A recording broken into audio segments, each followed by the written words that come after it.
What's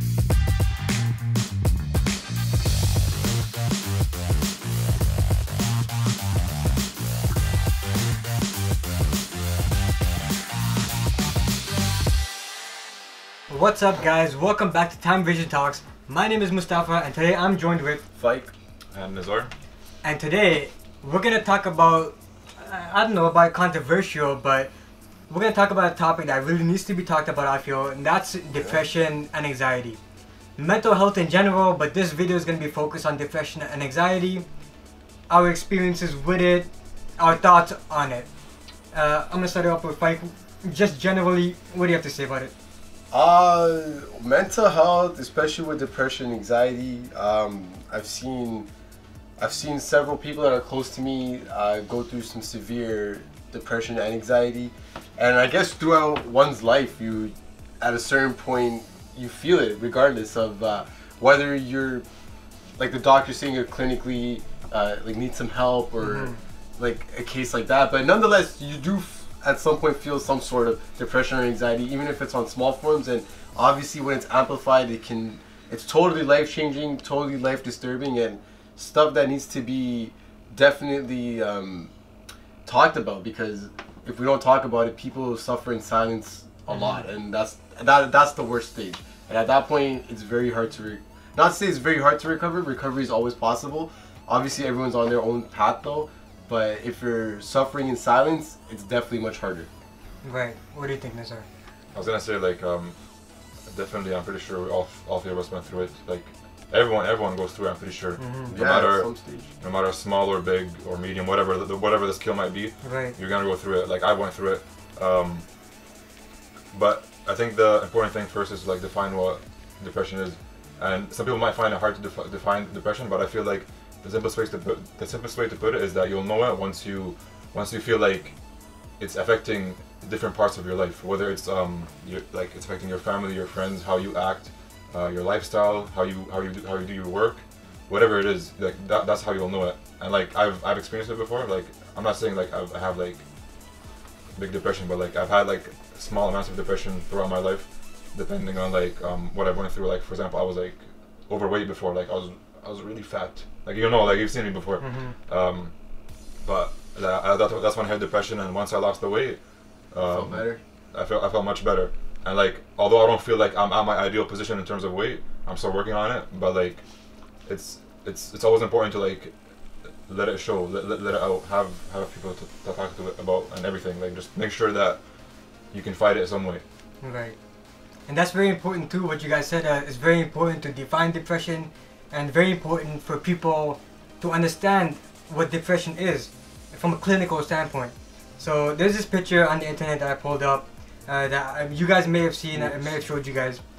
The caption reads, "When you suffer from depression," and there's an outline of two people. The first person, what people think I feel, sadness, just 100% sadness. What I actually feel, 50% nothing. You know, and then goes on like 20% sadness, 30% self-loathing, 20% anxiety. I'm just listing out numbers. They may not add up to 100%. Hopelessness, guilt, isolation. So a lot of emotions involved. There's a lot of layers. There's a lot of layers. Depression is not just about being sad or, you know, being upset. A lot of times depression can come out in different forms, such as anger and such as violence. And I feel like a lot of these are specific to male depression.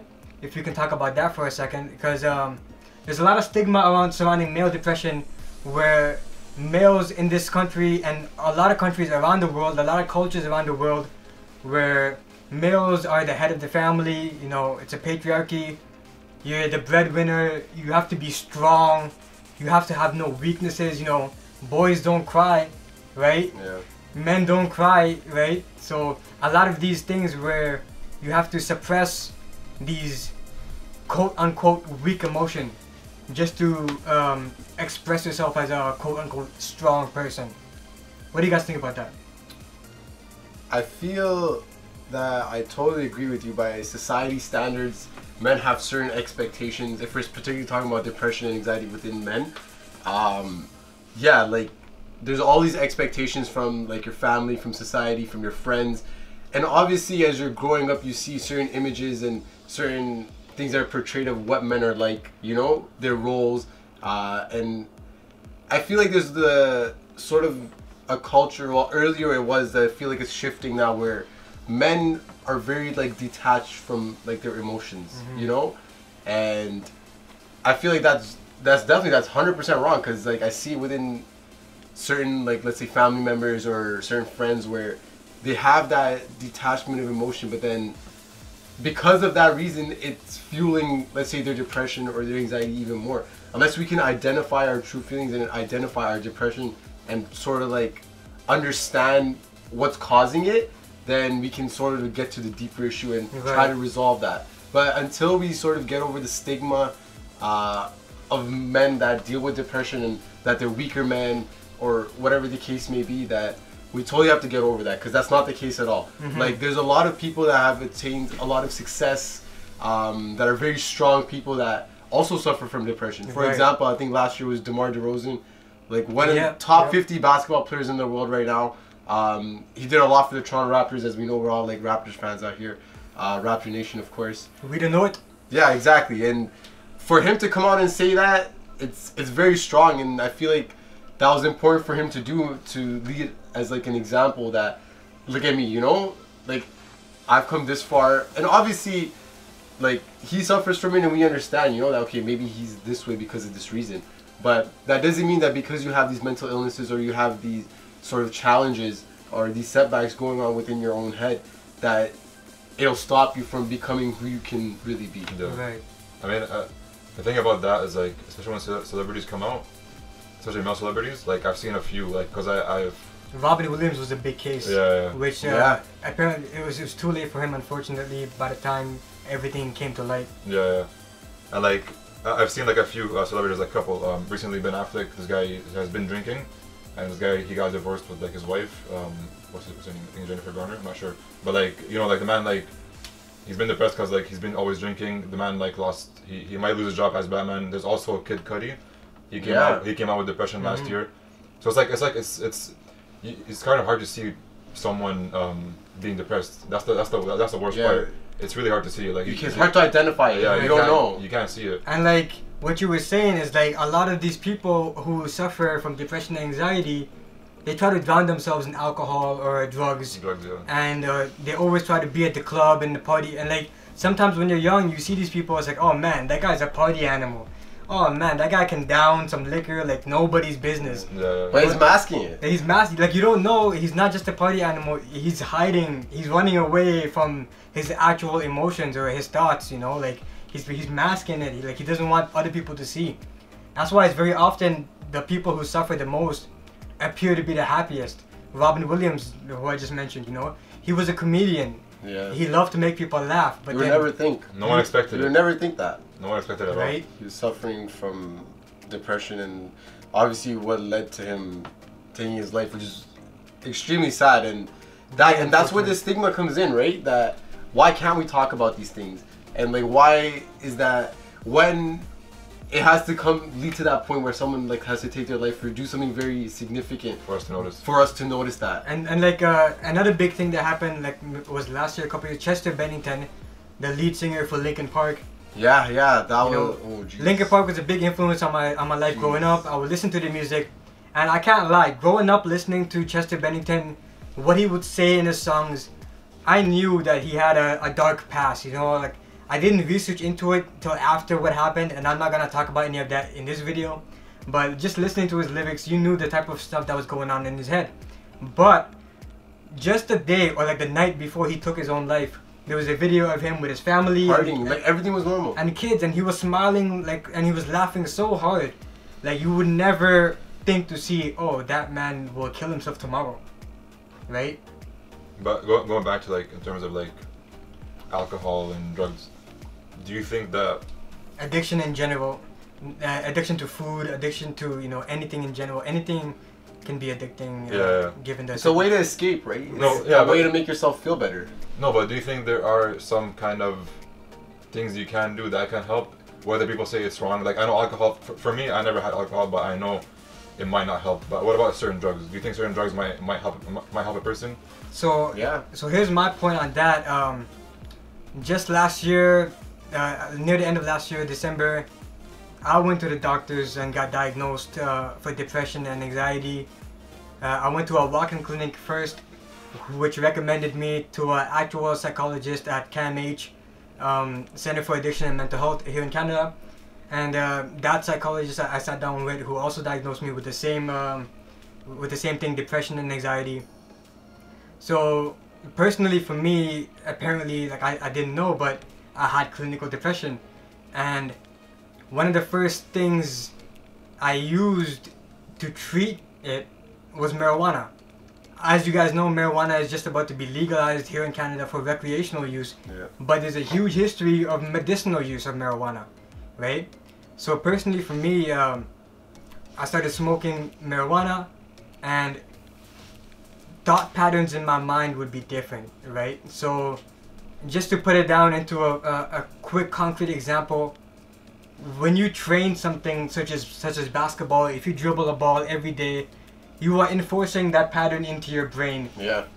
And that pattern gets stronger and stronger every time Muscle you do memory. it. Muscle memory, right? It's very similar. Your brain has this trait called neuroplasticity, means you can build new patterns or you can enforce old patterns. So from the depression side, if you look in the mirror every day and you think I'm ugly, and then the next day you look in the mirror and think I'm ugly, you're enforcing that pattern of thought where 10 years down the road you look in the mirror, you don't even have to think about it. It Yeah. automatically comes into your mind, and like you may not know where it ever first started, right? Tying it back into my marijuana use, I would be under the influence, and a thought pattern would come into my mind, and I would be like, whoa, how long was I thinking that for? Where did that thought originate from? And I would trace that thought back to where it originated from. Part of my anxiety is social anxiety, and I don't like introducing myself to people, and I've always called myself a speak only when spoken to person. Yeah. And I didn't think nothing bad about it, but under the influence of marijuana, I thought about where did this trait in my life stem from? Yeah. And I traced it back to my older brother when he told me this quote, speak only when spoken to. And he said it right after he hit me for saying something that he thought I shouldn't have said, right? I said something where he thought I shouldn't have said it. He hit me over the head and said, speak only when spoken to. And I respected my older brother, and you know, I never thought of him as a bully when I was younger, but obviously you grow up and things change. But that example, a big part of my social anxiety was that I thought I would never have anything to say that's worth of value because of what my older brother said to me. Like if someone did not talk to me first, I felt like my opinion was not necessary. Yeah. And another thing which you said, drug use to help you with depression and anxiety. Not only has weed been clinically proven to help people, and obviously at certain doses, I'm not saying get high out of your mind and you'll fix your depression. No. For some people, it might make it worse. The individual cases are very different. Talk to your doctor, talk to people in your life.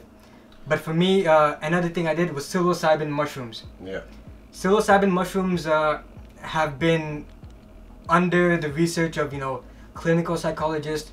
They've been looking at it to treat PTSD, depression, anxiety, all of these mental health issues For a long time. for a long time, and they've been having good results. And obviously there's a difference between recreational doses and medicinal doses, Yeah, for sure. right? But what psilocybin shrooms does, very similar to marijuana, is that it opens up your mind to a new horizon, where your whole life you went through life with a tunnel vision. You went through life, this is my life and this is all I know because this is how I was raised. Yeah. Psilocybin mushrooms opens the floodgate to a whole different way of living, which you have never been able to think of before. And this is simply because of the influence of the psilocybin mushrooms. Yeah, and I feel like that's the power of psychedelics in general, and sort of my experimentation is that, as you were saying, that especially with your brother, about how he said that one statement and just kept repeating that to yourself, and that sort of dictated a big part of your life. It became a self-fulfilling prophecy. Exactly. And I feel like with psychedelics, whether it's marijuana or psilocybin mushrooms or any other sort of drug you could say, but the thing is, you have this sort of thought process that you're always, it's natural. You don't even have to train for it or anything like that. You wake up, you go through life, you have these certain thoughts, and it's on repeat pretty much. Right. But when you're sort of on these medication, I guess you could say now, I mean, because it did help you, is that it allows you to sort of step away in your mind from those repetitive thoughts, right, or those repetitive patterns. It gives you a third point of view, and you can literally analyze, right, and sort of see that, okay, oh, this is kind of different, or this is not normal, you know? Like, it allows you to think a bit different than what you're regularly thinking, and sort of analyze, self-analysis to an extent. Yeah, it gives you an objective point of view. Yeah. Which like, while under the influence of psilocybin mushrooms, I objectively looked at my past life. Yeah. Whereas subjectively, I would have defended my brother, be like, oh, he's my brother. Or like, you know, subjectively, I would have defended my parents. Personally, in my life, a lot of depression comes from my parents as well. There will be a lot of fights and a lot of violence. That's all I'm going to say about that. But I would be able to objectively look at it from a third point of view, be like, you know, and see different aspects of it. I could see my brother's point of view. I could see my parents' point of view. Yeah. I could see why they did what they did. Yeah. You know, I could see from that point of view, that's what they thought was the correct thing to do. And I don't blame any of my family members for this, so please don't go thinking that. I love them all, and you know, everything. Yeah, family's family. But these are the things that you have to address, which you may not be able to address if you just constantly live your life one way. Right? If you constantly just live your subjective experience, there's no, like, and in this day and age, we're so busy and bombarded with so many different things, yeah, that we don't really have time to self-reflect. One of the biggest things that's not drugs that have helped me is mindfulness meditation.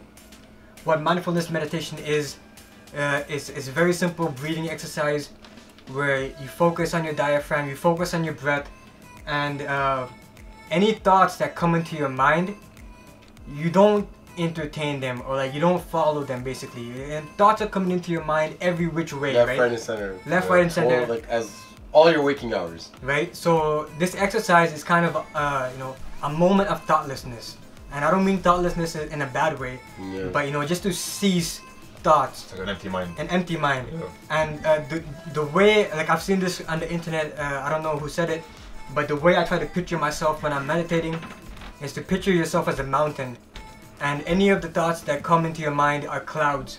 Yeah. They'll come for a second and then they'll go, right? But if if the second the thought comes into your mind, you start interacting with that thought, then like you get caught up in the thought.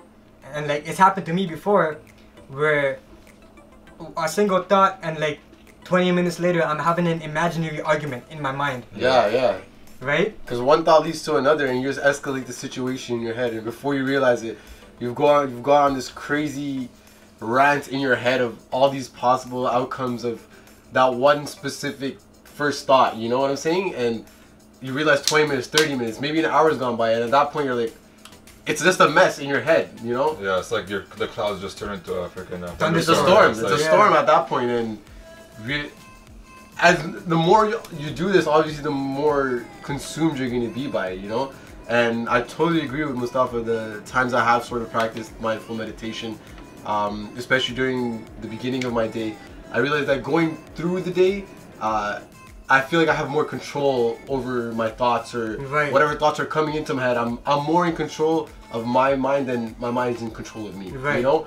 And I feel like that's where a lot of people with mental illness, or specifically anxiety or depression, struggle with, is that you have these thoughts, but how do you control them, you know? That's a big issue, where you lose control of your thoughts. Yeah. And your thoughts become the master of you. Exactly. And they're literally, they ruin you to an extent if you don't take care of it, because I've seen it happen with a lot of people. Well, not a lot of people, but definitely a few.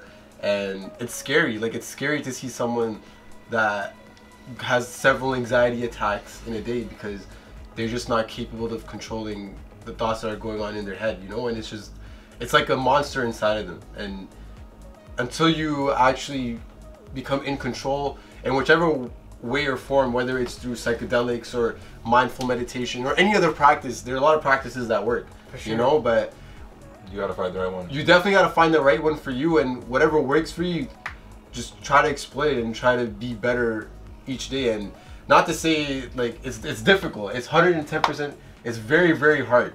It is one of the most difficult things you're gonna have to do to address your depression, to address your anxiety, and like to address that I have to make a change. Exactly. And to beat it in the end. And especially after all, like, if you think about it, people suffer for years, like, just because, you know, maybe they have found a way to sort of like take care of it at that point in their life. Maybe 10 years down the road it comes back. It's like a temporary solution. It's a temporary solution, you know. The main goal I feel with this is to find the concrete solution, which may be different for everyone. Right. But like whatever the case may be, like, it's all about having that daily practice, you know, and whether it's meditation or any sort of other practice, it's about consistency at the end of the day. Because if you think about it, as Mustafa was saying, that he's been repeating these thoughts in his head for all these years. But what if those were different thoughts? And what if you can replace these thoughts now? Right, then you'll be in a much different place, you know? Yeah. Right. And it's all about how you speak to yourself in your head. That voice in your head is so powerful because it's dictated your life till this point. Doesn't matter who you are, you know? It's like that for everyone. So whatever you're talking to yourself in your head, like if you're able to change that and put that into a more positive light, and a lot of people are very tough on themselves, you know, even in their own head. And I feel like that's where a lot of the mess starts, and where a lot of people get caught up and things sort of get worse, you know. But I feel like the positivity within your own mind and the way you just talk to yourself is extremely important, very important. It's led me to where I am today. It's led everyone to where they are today. And I feel like the better you can talk to yourself, the more you can be your own sort of cheerleader, your own, like, Right. you know, like if you can be excited about yourself or excited about your own life and hype yourself up, like you're only going to be better, you know, Or instead of putting yourself down always. Exactly. On the opposite end, you could be your biggest bully. Yeah, and I feel like a lot of people, especially in this day and age, can tend to be that, you know, like you are your own bully. And I feel like you should be empowering yourself as opposed to bullying yourself. And I mean, no one's perfect, you know, and everyone has their own mistakes and everyone lacks in different areas, but it's all about taking it one day at a time and taking those small steps to improving, because like Rome wasn't built in a day, you know, and your depression wasn't as bad, or your anxiety wasn't as bad 3 years ago as it might be today. For sure. But that doesn't mean that 3 years from now, or maybe 1 week from now, you'll be as bad as you are today. But it's all about making that conscious decision and trying to move forward in the best way that you can. I mean, in the end, it's always hard to gauge how bad your depression is, or how bad someone else's depression is. Yeah, it's subjective. Everyone's on their own path. But like what I'm trying to say is like it's like there's a lot of factors that come into it, and there's a lot of influences that you can use, whether it's drugs, whether it's friends, whether it's family, whatever it is. Maybe some people, I don't know what, like whatever. I don't know how you deal with depression. Everyone's different. Sports. But you gotta find hobbies and activities. Gaming, whatever it is, Gaming. music. You gotta find your own Release. Your own release. Kind of. That way you can become the king or the queen of your domain. Like Right. you have to like find the right path, kind of thing. I know it's a hard process. Like personally, I never had like a really big depression, but like there's always a way. It might be like a long path or a hectic path, but there's always a resolution in the end. It's not like impossible to come out of it. Right. And one of the things that you said earlier is it's very hard to gauge what depression is in yourself and others. Yeah. And it's very hard to gauge what depression looks like. So personally, for me, what depression has looked like for me is sleeping a lot. You know, like, and like just recently, I've been able to address why I sleep a lot. Ever since I was younger, it's always been like, oh, you know, I just like sleeping, right? Or it would be like I stayed up all night gaming, so I spent all day sleeping. Yeah. Right. So before I would be able to find reasons for it, but afterwards, like, you know, after my depression got worse and worse and worse, where I would be waking up in the morning, and you know, I would get up just to use the bathroom, and I would go back to sleep, and then I would repeat that over and over and over and again until it's 4 p.m. And then I would wake up and I would feel like absolute garbage. Yeah. Because not only did I sleep the whole day and waste all my day doing nothing, but physically I would feel bad because my body is just in the bed all day, right? Yeah. So that's one of the biggest things of what depression physically looks like, is I would just sleep all day because I didn't want to be awake, because being awake meant I have to deal with my thoughts. Being awake meant I have to deal with the triggers of my depression and anxiety, which is either my parents or my brothers or whatever that trigger is for you. You know, being awake meant that I have to fight, right? And some days just don't feel like fighting. Some days you just want to, you know, that's one of the biggest things, where sleep is the cousin of death. I'm sure you guys have heard that before. Yeah. And a lot of people, they may not be suicidal at that point, but sleep is almost a certain form of suicide, where I sleep so much because I'm not awake, and I'm not awake because, you know, like I sleep so much because I'm not alive at that point. You know, I'm just a body there. I may as well be dead. Another thing depression looked like for me personally is I never really cared about outward experiences, and that specifically meant my hair and my facial hair. Like my hair, like I didn't really care about it, like as far as combing it or as far as keeping it intact. There'd be a lot of times where in elementary school and like middle school where people would say like your hair looks like you're a Super Saiyan. You know, that means, like, if you guys don't know, like, it's crazy, it's everywhere, it's spiky, you know, it's not combed, it's not tame. And like I just didn't care about how I presented myself, because like that was the least of my worries, I guess. Like I never really thought about it, but like I just never wanted to present myself. And I guess that's part of a social anxiety, is that I never wanted to interact with people. And if I put on this appearance of like a mean face and like a disheveled appearance, I felt like people would leave me alone, you know. I felt like people wouldn't want to talk to me, and at that time that's what I wanted. I didn't want people to talk to me. Yeah. So I put on this mean mug face, and like I put on this, like, you know, this I don't give a, you know, I don't give a shit lifestyle, where, you know, I carried myself in a way where I was so angry, not at people but just angry in general, right? Yeah. Yeah, it definitely affects you. I've been through that, definitely. Like when I've had my like certain slight depression, but like it affects how I deal with people. Like my brothers know, they like whenever I talk to them sometimes, or whoever like I'm really close with, when I'm a little bit depressed, I just don't want to deal with anybody. Like I just let them slide by me. Like if they want to talk to me, I'll be like, yeah, whatever, you know. Like I just let them go through. Like I don't want to like, even deal with them, because I'm just feel like shit. I don't want to deal with anybody. And like once you think about it, like I try to fight it, but once you think about it, it's really a pain in the ass. Especially like when you have someone close to you trying to talk to you, and you can see in their face that they're not getting anything out of me. That's just it's shit. One thing before we do wrap it up, I want to ask you guys is that, especially Mustafa, that, you know, you have been clinically saying that you have clinical depression and anxiety, and thank God and thankfully, like, you've come a long way, you know, like you feel like you've sort of gotten more in control of it than it was in control of you, you know? Right. So you've gotten much better, thankfully.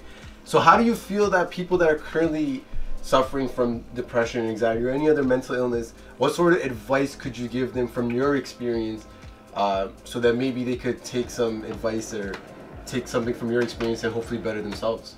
Right. The first thing I would like to say is get professional help. Okay, you know, there's a lot of people on the internet, and there's a lot of friends who would say, oh, maybe smoke some weed, you'll be fine. And I know, like, personally in my life, that's worked for me. That's not gonna work for everybody, right? So get professional help. One of the biggest obstacles I had to overcome is my own ego. I took some psychology courses in high school, like you were in one of them. Yeah. And I pursued it into university, where I was a double major in psychology and sociology.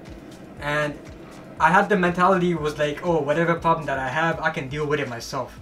Yeah. Right? So I would read a lot of psychology and sociology and try to diagnose myself and try to treat myself. But when you're doing that, you're being very subjective, right? Like, you're being very biased, and you're not opening yourself up to everything that you're being ignorant, basically. You're being ignorant, because if you study psychology in any way, your brain will do things to protect you. right? I read this quote earlier that says, "Feelings defend against other feelings," and it was attached to a picture that read, "I sat with my anger for a long time until I found out her name was grief." So some of the thoughts you have about social anxiety is, oh, I have nothing to offer, that's of value. Or if I say something, it's going to be stupid and people will make fun of me, right? These are some of the thoughts that I've personally had. So that's the second thing I did, was like seek professional help and go to this therapy session. But also at the same time, with all the reading of psychology, with all the reading of different philosophies and religion, and you know, all these different points of views from different parts of the world, you know. I grew up in a Muslim family, so you know, like a lot of Islamic texts. But I also did the complete opposite, where I went Eastern. I looked at a lot of Buddhist texts and Hindu texts, and you know, I looked at ancient texts, Egyptian mythology, Greek mythology. So I went and looked at a lot of different things, which I felt like opened my mind up to different parts of reality, right? Like, if you only read one book, you know, you're only limited to what information that book gives you. But you know, if you only take the same route to work every day, you're only going to see the same things every day. The moment you take a different route to work, you're exposing yourself to different material. Yeah, different avenues. Different avenues. So to answer your question, what things I did, I sought professional help, and I used the help of psychedelic drugs safely, and you know, I did a lot of research before it, and I've never been harmed by it, thankfully, you know, like, thank God. I've never, like, a lot of people do this and they come out worse. Know your limits. Right? You have to know your limits. You gotta be safe. That's what it is. Right. Like, even if you're experimenting with like psychedelics or whatever the case may be, start off lower dosage if that's the case, and just go accordingly. You know, I mean, you know yourself best at the end of the day, but it's always better to be safe than sorry, right? And we want anyone who feel like they can benefit from this video. We do want to help you. We do want you guys to feel better, get better, and like, we're all on this journey through life together, you know. And if there's any sort of way that we could help you, please reach out, you know, and like, we'll do our best. Or if there's any other things that you want us to specifically talk about, or topics that we should touch regarding mental health or anxiety or depression or anything, like, please let us know. And yeah, I mean, anything else you guys gotta say? No, that's it. Just keep fighting, of course. There's always a chance to... It will get better. Yeah. You know, like, a lot of people think that it's not gonna get better, and that's why suicide happens, because they think it's gonna be like this forever. No one knows the future. So even me telling you it will get better, I don't know that. But you saying to yourself it's not gonna get better, you don't know that either. So, you know, please keep that option open in your mind, and you know, don't come to an abrupt decision. Please seek help professionally and from your close friends and family, the people who you surround yourself with.